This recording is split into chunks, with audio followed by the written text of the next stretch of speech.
চানাচুর বাচ্চা বড় সকলেরই অত্যন্ত প্রিয় একটা খাবার। এছাড়া আমরা সকাল বিকাল মুড়ি মাখতে গেলে প্রথম যে নামটা চলে আসে সেটা হলো চানাচুর।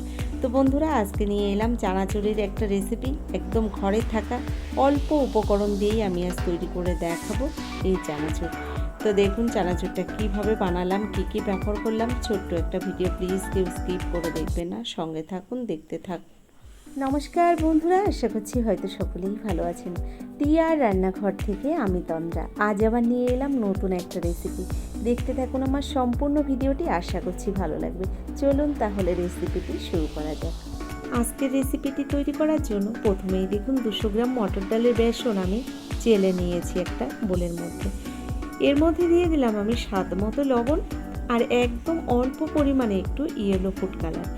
1 চিমটি পরিমাণে আমি ইয়েলো ফুড কালার নিয়েছি এখানে। এবার দেখুন এর মধ্যে দিয়ে দিচ্ছি আমি 4 চামচ পরিমাণে সাদা তেল। তো এক এক করে এখানে আমি তেলটাও দেখুন দিয়ে দিয়েছি। এবার একটা হ্যান্ড উইস্ক দিয়ে ভালো করে এই বেসনের মধ্যে আমি ফুড কালার, তেল আর লবণটাকে মিশিয়ে নিচ্ছি। তো দেখুন কিছুক্ষণ এভাবে মিশিয়ে নেওয়ার পরে এবার অল্প অল্প জল দিয়ে আমি এই বেসনটাকে কিন্তু ভালো করে মেখে নেব। তো এখানে দেখুন বেসনের মধ্যে একদম অল্প অল্প জল দিয়ে আমি কিন্তু এই বেসনটাকে মেখে নিচ্ছি। মেখে নেওয়া বলতে একটা ঘন ব্যাটার বানিয়ে নিচ্ছি। তো এভাবে দেখুন বেশ ভালো করে আমি কিন্তু বেসনটাকে আস্তে আস্তে করে মেখে নিয়েছি।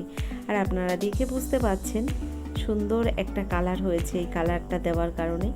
দেখুন এর মধ্যে এবার আবার দিয়ে দিলাম 2 চামচ পরিমাণে সাদা তেল। তেলটা দেওয়ার পরে আবারও ভালো করে দেখুন আমি এই বেসনের সঙ্গে তেলটাকেও মিশিয়ে নিচ্ছি। এভাবে আরও কিছুক্ষণ মিশিয়ে নেওয়ার পরে এবার এর মধ্যে দিয়ে দিচ্ছি আমি দেখুন 1 চামচ ময়দা। তবে 1 চামচ এখানে বড় চামচের 1 চামচ ময়দা দিয়ে দিলাম আমি।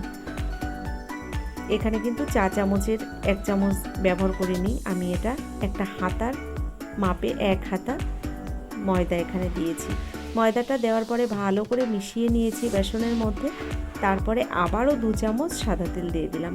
টোটাল এখানে আমি 8 চামচ তেল ব্যবহার করেছি।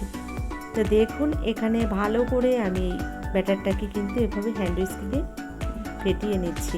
যত ভালো মাখা হবে বেসনটা তত ভালো কিন্তু এই চানাচুরগুলো তৈরি হবে। তো দেখুন আপনারা দেখে বুঝতে পারছেন ব্যাটারের ঘনত্বটা ঠিক এরকমই রেখেছি। তো খুব পাতলাও নয়, খুব মোটাও নয়। বেসনের ব্যাটারটা তৈরি করে নিয়ে এদিকে আমি চলে এলাম একটা চানাচুর তৈরি করার জন্য মেকার নিয়ে। তো এর মধ্যে না বিভিন্ন ধরনের ডাইস রয়েছে। তো এখানে আমি একদম চানাচুর তৈরি করা ডাইসটাই নিয়েছি। তো দেখুন আমি এদিকে তেলটা আগে থেকেই কড়াইতে গরম বসিয়ে দিয়েছিলাম। এই তেলের মধ্যে আস্তে আস্তে করে চানাচুরগুলো কিন্তু এভাবেই আমি দিয়ে দিচ্ছি। তো বন্ধুরা এখানে আমি দেখুন চানাচুরটা বানিয়ে নেওয়ার পরে বেশ অনেকটা মোটা লাগছে। তো আমার কাছে ঠিক কাঠি ভাজার মতোই লাগছে। আমি এই ডাইসটা বাদ দিয়ে এবার ভুজিয়া তৈরি করা ডাইসটা দিয়েই চানাচুরগুলো বানিয়ে নেব। তো দেখুন এভাবে উল্টে পাল্টে আমি কিন্তু বেশ ভালো করে এভাবে ভেজে নিয়েছি। আর আস্তে আস্তে কালারও দেখুন চেঞ্জ হয়ে গেছে। তার মাধ্যমে ভাজাটা হয়ে গেছে, এবার আমি নামিয়ে নেব। তো বন্ধুরা এখানে আমি প্রথম যে চানাচুরগুলো দেখুন তেলের মধ্যে দিয়েছি, আমার কাছে বেশ অনেকটা মোটা লাগছে। তো আমি এই ডাইসটাকে পাল্টে দিয়ে অন্য ডাইস দিয়েই কিন্তু এই চানাচুরগুলো বানিয়ে নেব। তো দেখুন এখানে কথা বলতে বলতে এই চানাচুরগুলো কিন্তু ভাজা হয়ে গেছে, এগুলোকে আমি নামিয়ে নিচ্ছি।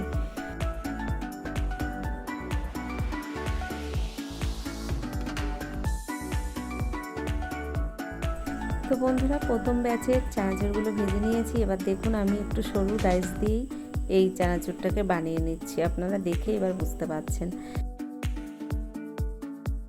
তো বন্ধুরা এভাবে আমি বাকি চানাচুরগুলো সব এক এক করে ভেজে নিয়েছি। আর দেখুন উল্টে পাল্টে এভাবে কিন্তু আমি ভেজেও নিয়েছি। এরপর আমি ওই তেলের মধ্যে বাকি যে জিনিসগুলো আমার দরকার চানাচুর একসঙ্গে মিক্সড করতে হলে সেগুলোও এক এক করে রেডি করে নেব। যেমন বাদাম, কারি পাতা, চিড়ে ভাজা সব এক এক করেও আমি ওই তেলের মধ্যেই ভেজে নেব। তো দেখুন এই চানাচুরগুলো সব ভেজে নেওয়ার পরে আমি তেলের মধ্যে কিন্তু এক এক করে সব কিছু ভেজে নিচ্ছি। তো দেখলেন তো কত সহজে বাড়িতে আপনারা যে কোনো সময় এই চানাচুর বানিয়ে নিতে পারেন। একদম অল্প উপকরণ দিয়েই তৈরি করে নেওয়া যায়। তো বন্ধুরা, কেমন লাগলো আমার আজকের রেসিপিটি অবশ্যই সেটা লিখে আমাকে জানাবেন। যদি আমার এই ভিডিওটি আপনাদের ভালো লেগে থাকে অবশ্যই ভিডিওটি দেখার পরে একটা লাইক দিয়ে দেবেন। যারা এখনও চ্যানেলটিকে সাবস্ক্রাইব করেননি অবশ্যই আমার চ্যানেলটিকে সাবস্ক্রাইব করে আমার ভিডিওর পাশে থাকা বেল আইকনটি ক্লিক করে নোটিফিকেশনটাও অন করে দেবেন।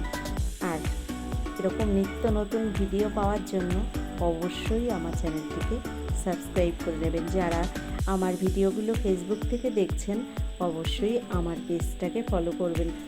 আমার ডেসক্রিপশান বক্সে ফেসবুক লিঙ্কটা দেওয়া আছে, আপনারা চাইলে অবশ্যই আমার ফেসবুক পেজেও জয়েন হয়ে যেতে পারেন। তো দেখুন, আমি এখানে চানাচুরগুলো ভেজে নামিয়ে নেওয়ার পরে হাত দিয়ে ভেঙে একটু গুঁড়ো করে নিয়েছি। এবার এর মধ্যে ভেজে রাখা বাদাম, চিড়ে ভাজা, কারি পাতা এক এক করে দেখুন আমি মিশিয়ে নিচ্ছি।